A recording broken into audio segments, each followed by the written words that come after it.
In late autumn of 1952, the American Forces Network made the front page of the London Times and caused a sensation across Europe with a special Halloween program. Program director Hunt Downs asked for 3 volunteers among the AFN announcing staff. He took them and a couple of engineers to the old Frankenstein castle near Darmstadt. They arrived at the dismal, fog-shrouded castle just before midnight, which was airtime. The announcer explained that the myth of the Frankenstein castle claims Dr. Frankenstein's monster returns every 100 years. And he added, "This is the night." Each of the 3 announcers was given a walkie-talkie and a penlight flashlight and sent to different parts of the castle to report on what they saw and heard. There was no script. It was completely ad-lib. And what a psychological experiment. Announcer Carl Nelson's assignment was to enter the Frankenstein family crypt far beneath the old castle. He was told he'd be the first man to go down there in decades. What he didn't know was that the show's producer had set up a statue in the center of the crypt, and at the height of Nelson's self-induced fear, the producer pulled a string and toppled the statue. The following was aired just as it happened. You and I together are going to see what is in the old tomb. We're going to shut the door behind us. And right now, all 700 years of the history of this castle comes out into view as we stand here in almost utter darkness, scraping our feet to watch our way. And we actually see nothing as yet, as our eyes have not become accustomed to the darkness, as this little flashlight does not throw out very much light. If the monster were in here, if such fable be true, he could be right next to us. We have knocked over something here that... Oh, excuse me just one second, but what... It seems like this is some type of a mache, maybe something that...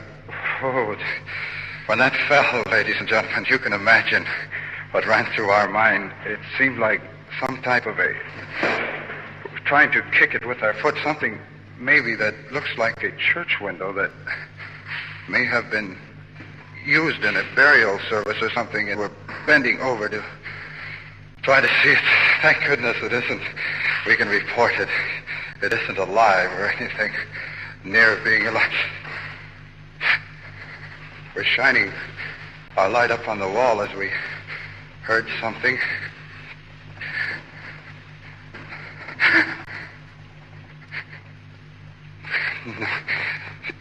You'll excuse the gasp, but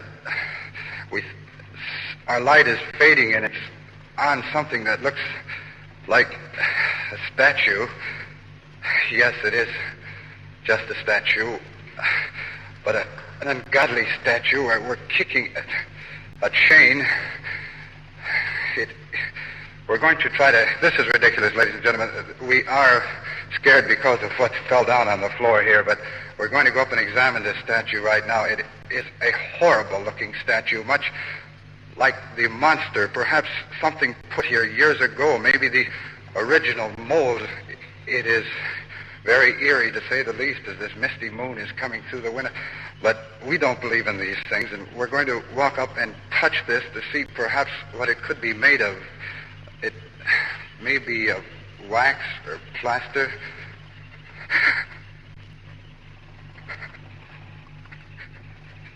No, it couldn't. It seemed to move as we came up upon it. No, this is ridiculous.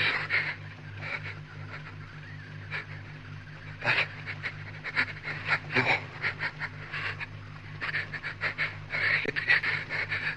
It did move. That it's not wax. I'm getting out of here. Please, God, no. No. Help! Help, please, help! Please. Can't you hear me out there? No. No. No.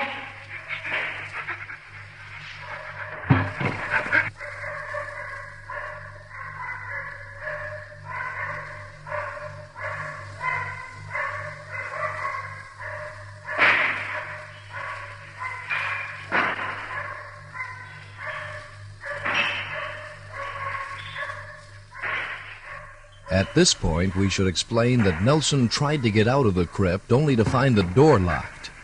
He fainted. With the mic open, the crew rushed to his side. The last thing listeners heard was someone saying, "This thing has gone far enough. Let's get out of here." Back in the network's headquarters in Frankfurt, the switchboard was jammed by callers wondering if the AFNers did get away from the castle unscathed. They did, of course, but only after a good portion of Europe nervously shivered with Carl Nelson at the Frankenstein castle.